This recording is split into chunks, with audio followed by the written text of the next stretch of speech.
From AZM Review number 4, given the functions below, identify all the real roots. Please circle real roots. As a reminder, real roots will not have I answers. There will be no I answers.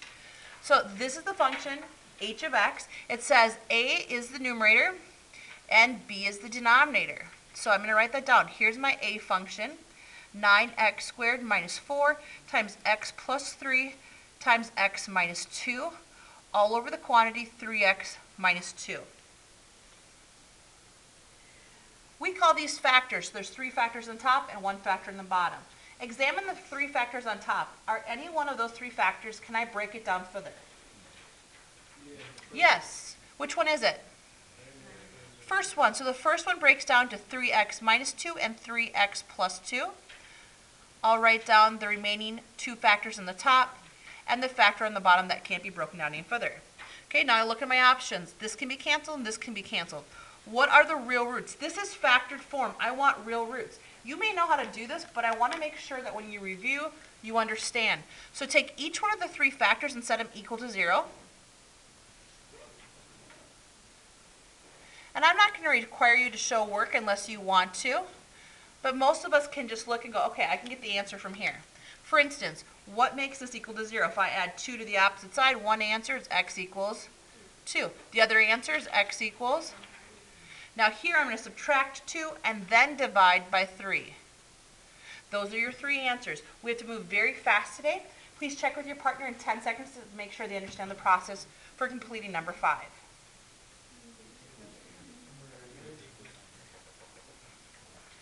Number 6, you are going to take a practice quiz on this at the end.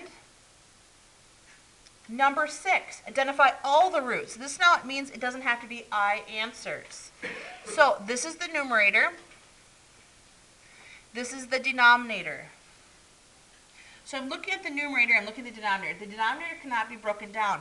Hopefully it's clicked right now for you and you're like, hey, remember, this is the same as 2, 2, 2, x, x, x, 1, 1, 1. When we factor the numerator in a position like this, this is called a difference of cubes. Your first parenthesis contains 2 terms. Your second contains 3 terms. So in the first parenthesis, I'm going to grab 1x and 1, 2, put it in the first term, and 1, 1 in the last term. Now, how do you decide what symbol goes in between? It's the symbol from the original expression. Symbols in the back portion here, okay, in this trinomial. This will always, always, always be a positive, and this symbol will be directly opposite of what you see in the first parenthesis. So in this problem, it is a positive.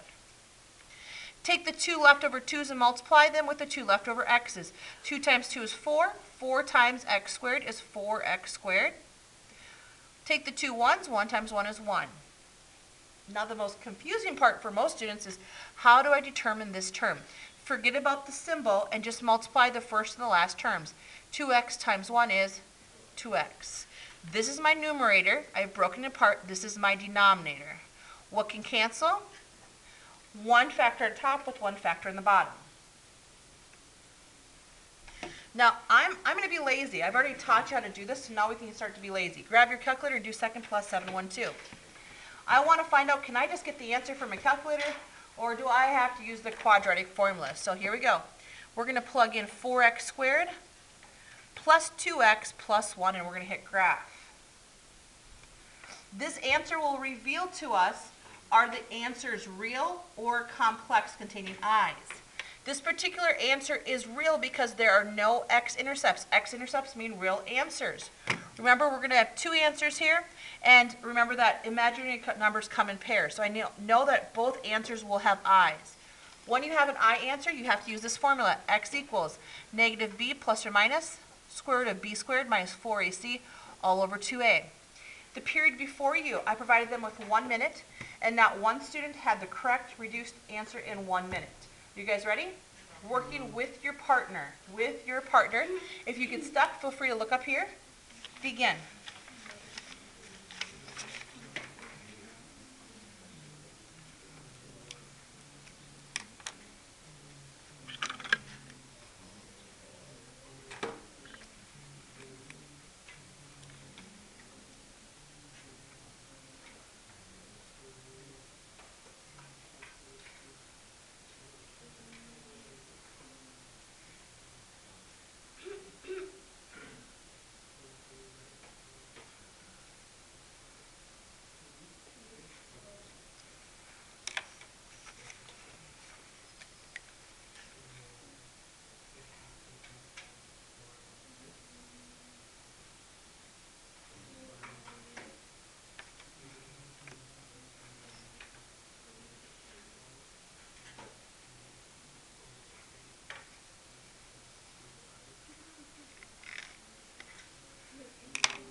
If you're stuck or if you're finished, feel free to check your work with mine. My final answer is circled.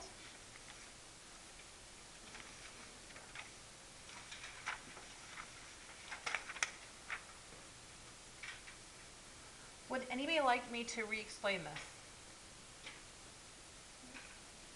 Yes. Yes, okay. So do you understand how I chose the A, the B, and the C from the expression? You do, okay? So then I just plugged into the formula, negative b plus or minus b squared minus 4ac all over 2a. So I plugged in the given numbers. I ended up with a negative 12. I can't take the square root of a negative, so the negative came outside and became an I. If you look up, Jesus, can you jump up for me really quickly and go to the square root, if everybody can look at Jesus? Because I'm working at the square root, I look at the numbers underneath that, which are perfect squares. So I'm looking at 4, 9, 16, 25, 36. Do any of those nicely divide into 12? 4. So 4 times 3, thank you, Jesus. 4 times 3 is 12. Square root of 4 is 2. Now what if you put I2? Hey, it's not proper, but it's not wrong. I2 would be fine as well. We don't know what the square root of 3 is. We know it's irrational, so we leave it as a square root. Then I take this 8, and it needs to evenly be distributed with both terms on top. So I put 8 underneath both terms. And I do that because I know it can reduce. What if it was a 9? 9 can't reduce. It's not necessary. So negative 2 over 8 reduces to negative 1/4. And positive 2/8 is 1/4. Okay, is that easy? Okay, we're going to go on right now. Find number 7. We're going to do 5 problems very similar to this. Here's the first thing I need you to review with me, okay? This is not trying to be silly. Stand up right now, put your pencil or pen down. You have two options. Two options, okay? Put your hands up right now. Let's go ahead and put your hands up right now like somebody just scored a touchdown. Turn to your partner. Would we call this an even or odd polynomial function? Okay, put both hands straight down. Both hands straight down. Would we call this even or odd? This is even and this is even. They're both even. So when the end behavior is both up or both down, they're both even. So what's the difference? It's the number in front. It's called the leading coefficient. Which one has an even positive? Both up. Even negative. Both down. Now put your right arm up and your left arm down. This is odd. This is odd positive. Flip. This is odd negative. You have to know that. Turn to your partner. You have to know this for the next 5 to 6 problems. Sit down. Turn to your partner and literally go over them really quickly. So you're going to use the word even and odd each time and positive and negative.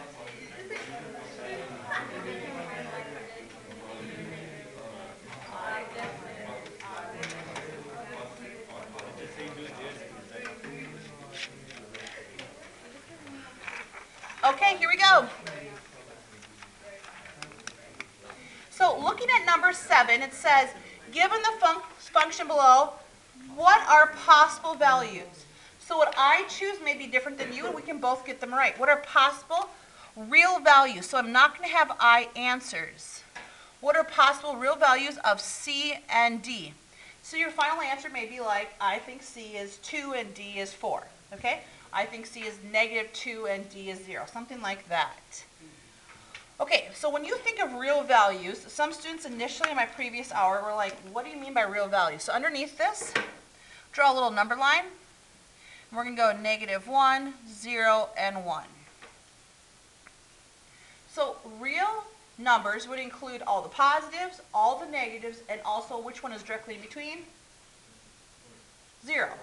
So when I ask you for a potential answer, and you're probably going to guess, and that's totally fine, I want to know, you're going to say an answer like a positive C, or I think C is 0, or I think C is negative. Let me do the first one. So the first thing I do is I look here and I go, is this an even or odd function? Look just at the equation. Circle the 3 and write odd. Now maybe you're a visual learner. Look over here. I also know this is odd.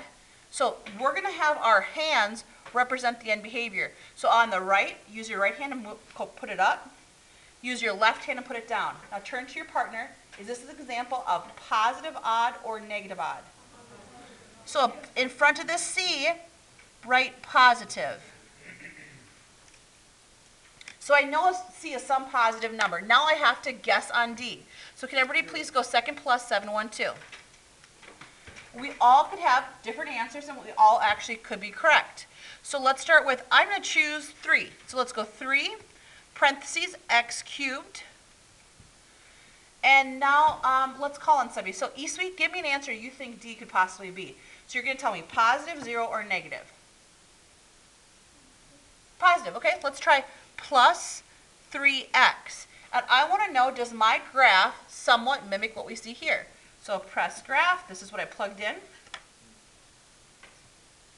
Does this mimic it for the most part, guys? Yes, okay, so here we go. 3 and 3 would work. Okay, find number 8.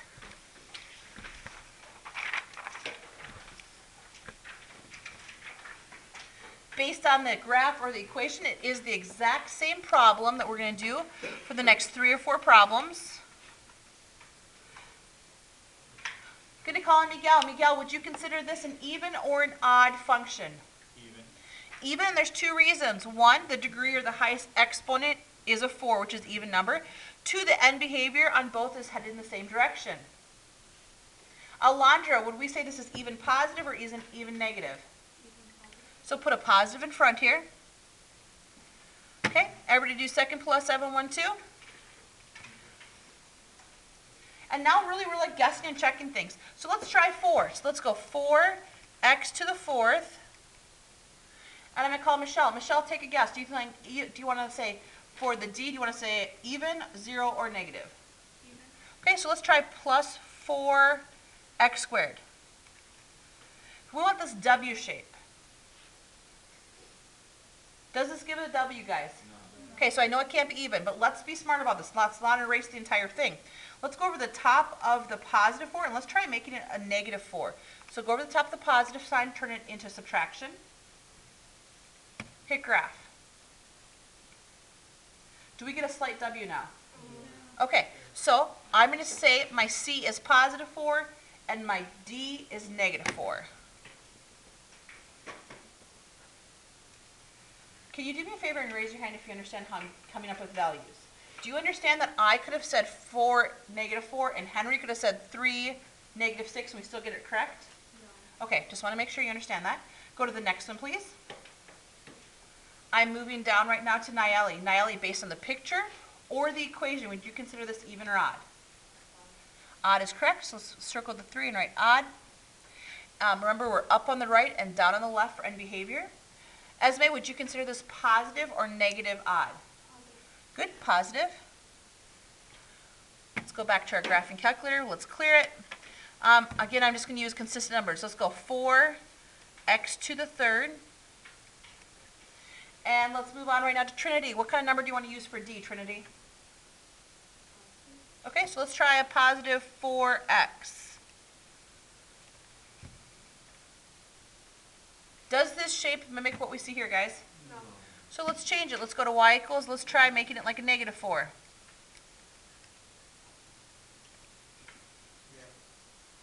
Mimics it? Okay, bless you. C equals 4, D equals negative 4.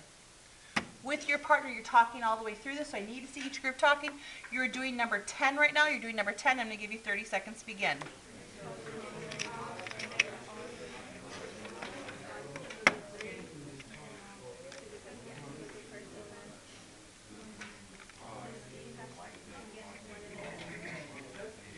Up on the left, down on the right, so I know this is a negative.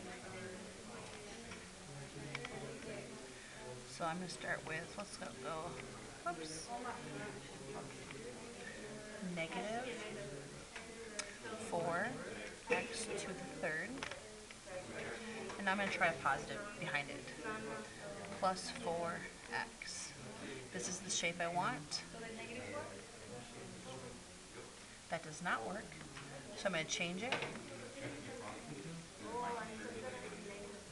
and make both of them negative, and now see what do I get.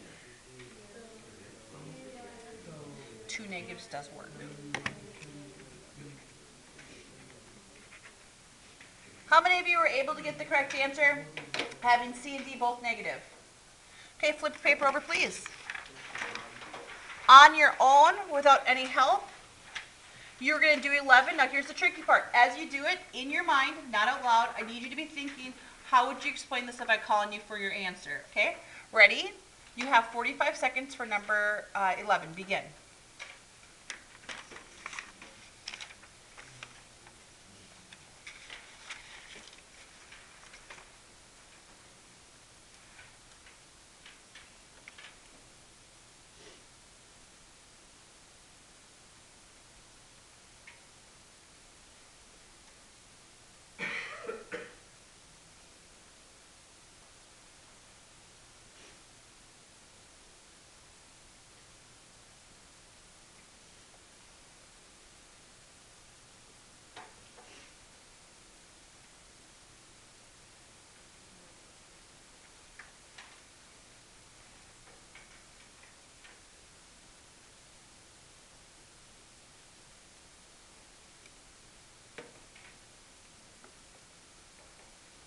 Okay, I know this is even for two reasons. One, the degree or the highest exponent is an even number.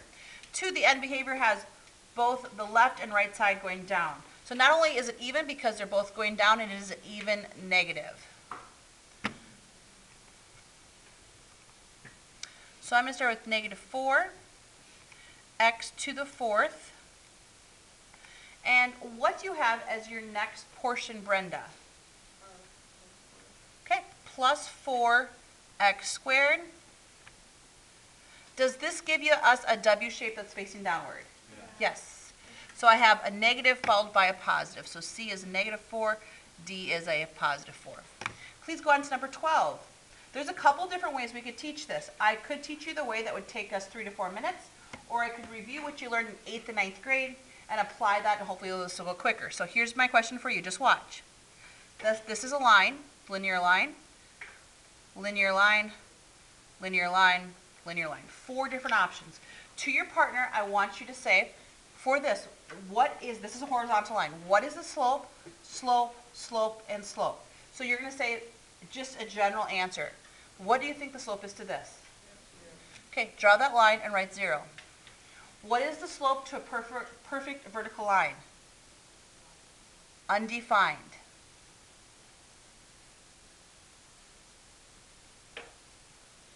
What is the slope to a line that goes up from left to right?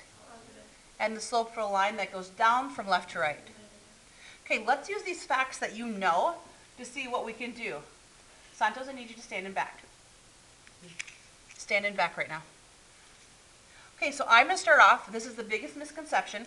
When you see intervals, please make a little note here. These are x values. So I'm looking at the x value of negative 9 to the x value of negative 8. Highlight this right now. I want to know which one gives me a positive rate of change. Remember, average rate of change is like a slope. So is this a positive slope? No. What kind of slope is this? 0. So cross it out. I only want to know positive. Okay, now let's find where x is 2, and we're going to keep going down the line to x is 4. So here, x is 2, keep going to x is 4. We always judge things from left to right.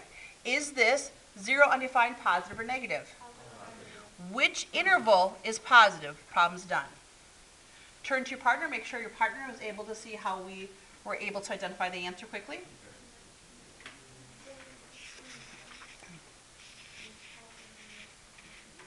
In number 13, it says, actually calculate the average rate of change, which is a slope, over the interval where x is equal to negative 2 and equal to negative 8, and everything in between. So we're looking at the interval from negative 8 to negative 2. Remember, these are x values. So how do we do this? Let's go parentheses negative 8, leave a blank for the y, parentheses negative 2, leave a blank for the y.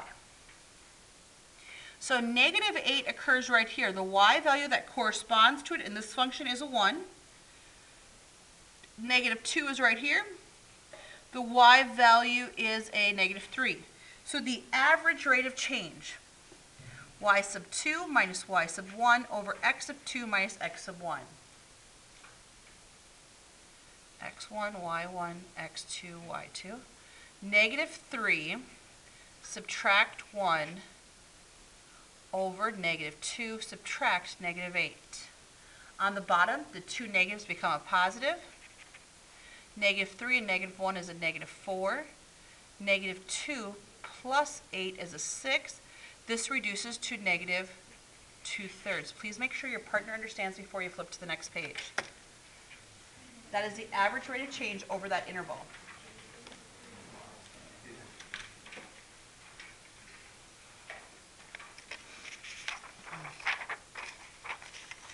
Okay, number 14.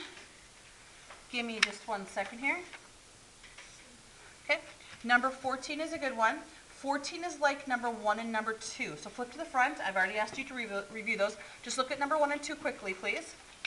We did those on Friday.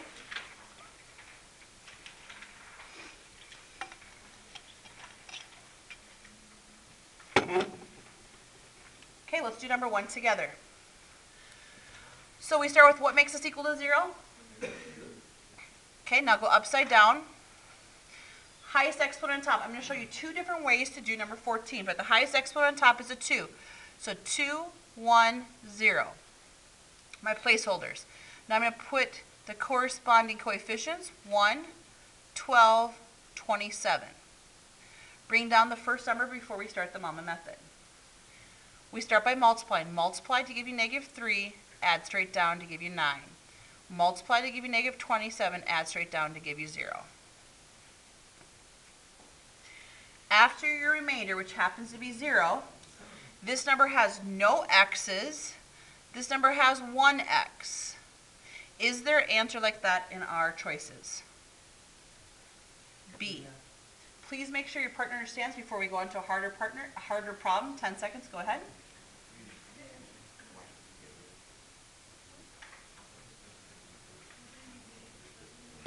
So a big misconception is this. Students often say, Miss, shouldn't it be 9x because it's in this column, and shouldn't it be 1x squared?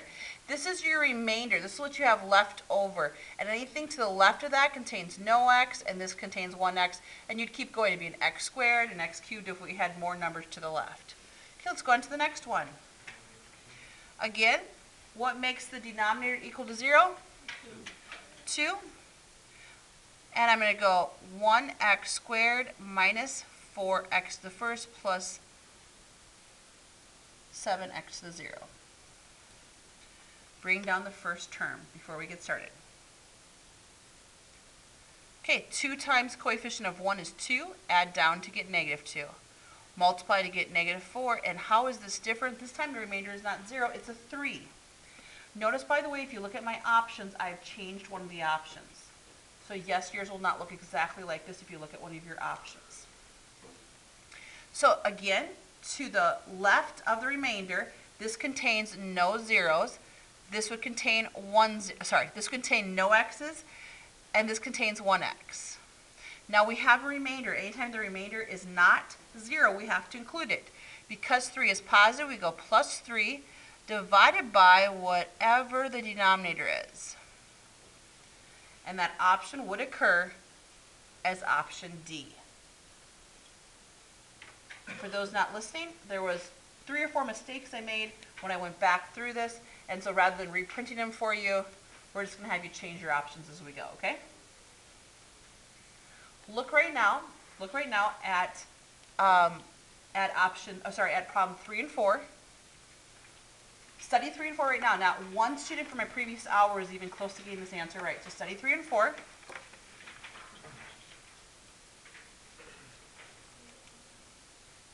When I say go, you're going to have 1 minute by yourself to do this problem. Okay? Look at all the small details. Is everybody ready? Flip back. You have 16. 1 minute to begin.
Let's do this one together.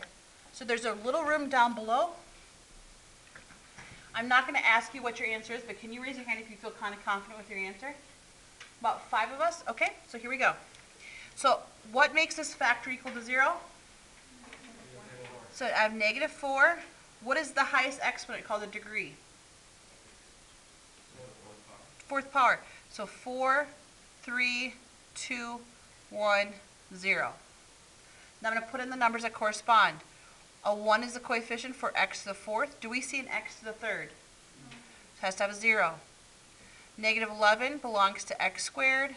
A belongs to the x, and -8 goes with x to the 0. The mistake I saw every student make in the previous hour is they never incorporated x cubed or a 0 in that position. Bless you. Bring down the first number. Multiply to get -4. Add down to get -4. Multiply to get 16. Add down to get 5.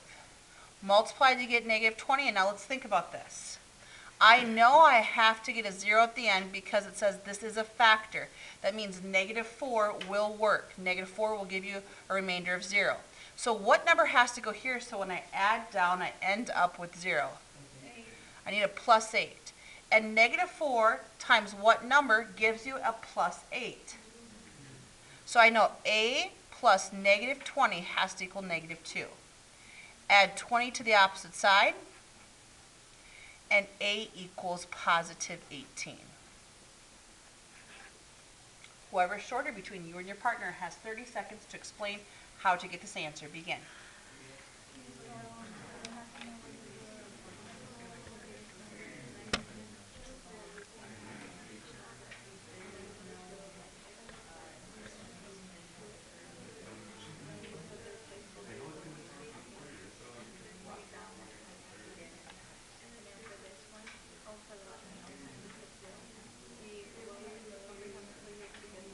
When you finish, please look up and change your question for 17 to reflect what I have on the board.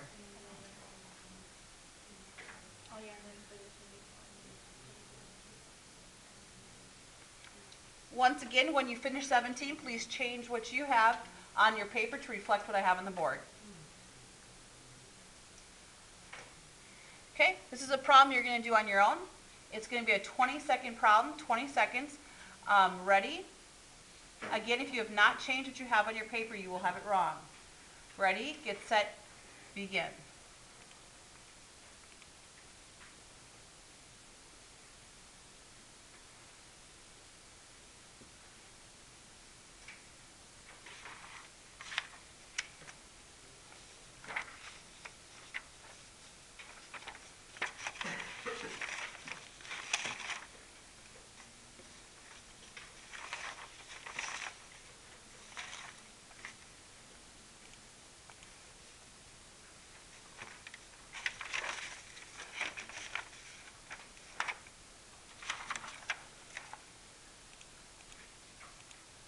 Okay, so for this problem, I'm going to put f of x equals g over h.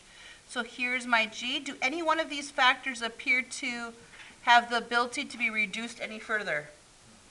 Okay, I cancel what I have on top and one on the bottom. In the past, I see a lot of students saying, yes, the answer is 1 and the answer is 4.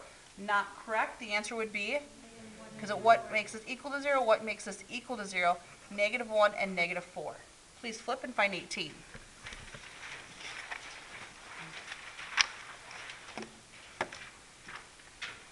Our goal is to find an expression that is equivalent to this. Bless you. So when I look in the numerator, I see they all contain an x and they're all even. So let's divide each one of these 3 terms by 2x because again I can take an x out of each term and they're all even. I can divide by 2. So let's take out a 2x. 8 divided by 2 is 4. Remainder of x squared. Positive 50 divided by 2 is 25, remainder of x. Negative 42 divided by 2 is negative 21. There's your 1x. On the bottom, again, I can see both terms are even, and they both contain at least 1x. So let's pull out a 2x, and you're left with x squared minus 49. Okay, is this factorable? Is this factorable?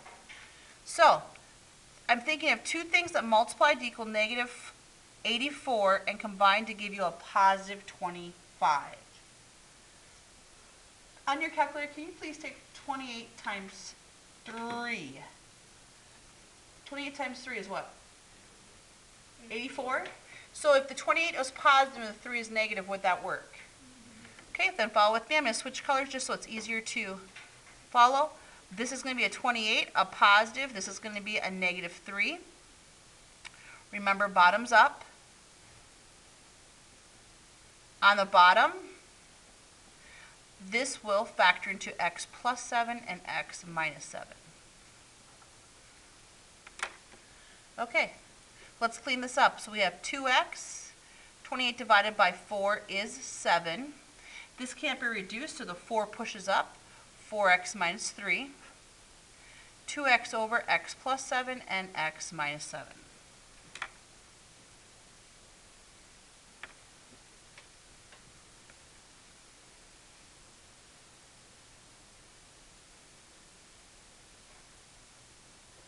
Okay, on top, the 2x on top, 2x on the bottom cancel. The x plus 7 and the x plus 7 cancel. And our remainder is 4x minus 3 over x minus 7. Correct answer is C, option C. Raise your hand if you're taller between you and your partner. Taller between you and your partner. Okay, you are going to act as if your partner, please listen, your partner never understood how we did these type of problems. And you're going to, in 45 seconds, going to walk your partner through how you know what C is, how you know whether it's even or odd, and potential answers for D. 45 seconds to begin.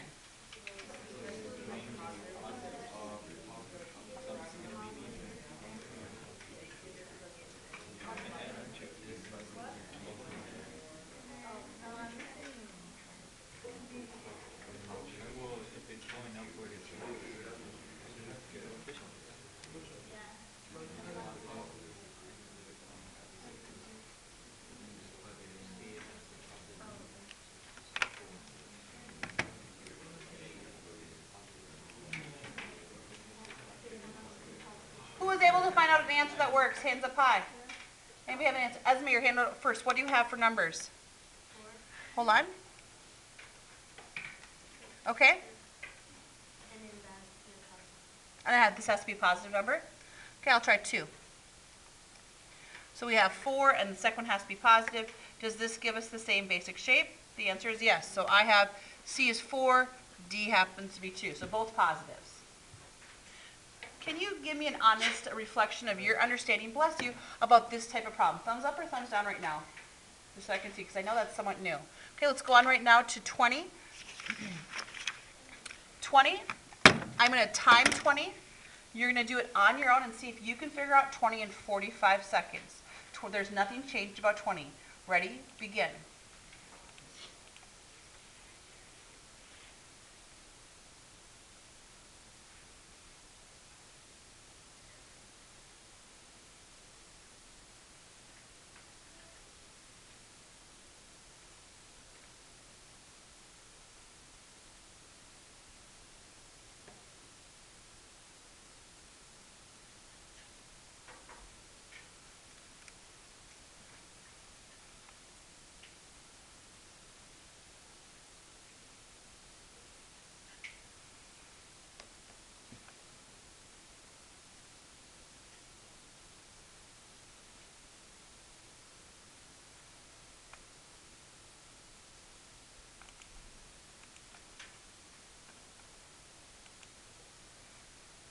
Please do me a favor. This is such an easy problem. If they had one like this on the test, you wouldn't want to get it wrong.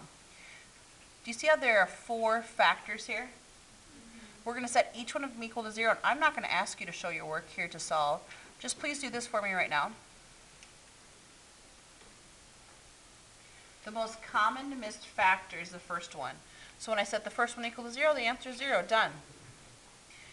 I do the work for the second one. I subtract 1 and I divide by 5. D is the correct answer. I add 2 and divide by 3. F.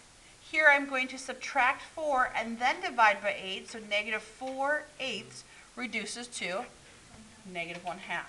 You are going to make changes to number 21. There's 2 changes. The graph of the function f of x equals x squared is shifted right 4 units, down 3 units, vertically compressed by a factor of 1/2 and reflected across the x-axis. What is the equation of the newly created graph of f of x? So with your partner, after you make the 2 changes, with your partner you have 15 seconds to get the answer. Begin.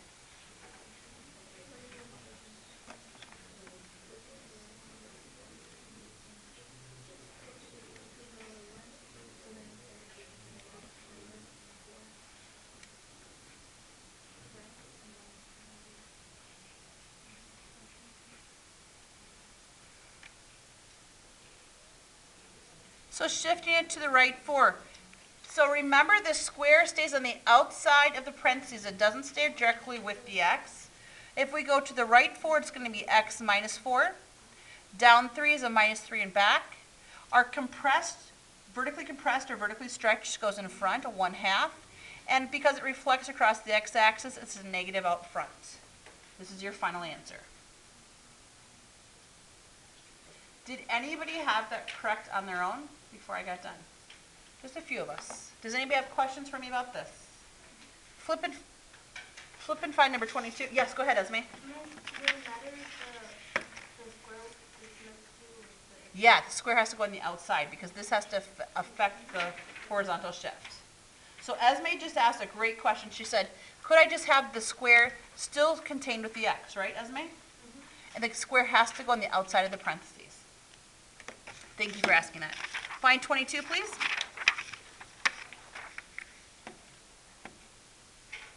(22) says, which interval does f have an average rate of change of 0? Okay, so we don't have a graph this time, but we do have ordered pairs. So let's do the first one together. So -5, I need to find out what's the corresponding y value, and 0. -5 happens to go with 0, and 0 goes with 3. So I want to find out an answer of 0. Sometimes I don't need to keep going. So y sub 2 minus y sub 1 over x sub 2 minus x sub 1. Does this equal 0 once I do the math? Will I get a 0? No. Cross it out. Now if you're like, well, how do I know if I'm going to get a 0? When the numerator equals 0, you're going to have an answer of 0. Remember how we can't have 0 on the bottom? That'd be undefined. Okay, let's try the next one. -2 and 3. -2 goes with -3, and 3 goes with -5. Y sub 2 subtract y sub 1 over x sub 2 subtract x sub 1. 2 negatives make a positive, and I end up with -2 over 5. That's not 0. Please try C and D until you find out which one equals 0. Go ahead. Mm-hmm.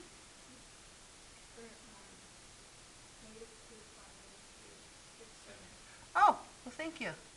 It's a positive 7? Okay, let's do this one again. So I have -5 subtract 7 over 3 subtract -2. So I end up with -12 over 5. I was lucky it just didn't work, but thank you for pointing that out. -4 goes with 2, and 5 goes with 2. So y sub 2 minus y sub 1 over x sub 2 minus x sub 1. 0 over 9, what's 0 divided by any number? 0. Correct answer is C. With your partner, shorter person reads number 23, and you have a minute and a half to figure out which option is correct, A, B, or C. Begin.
checked between 6 and 9, I got an average rate of change, finding the slope, of 2. That means it increased on average by 2 degrees Celsius per hour.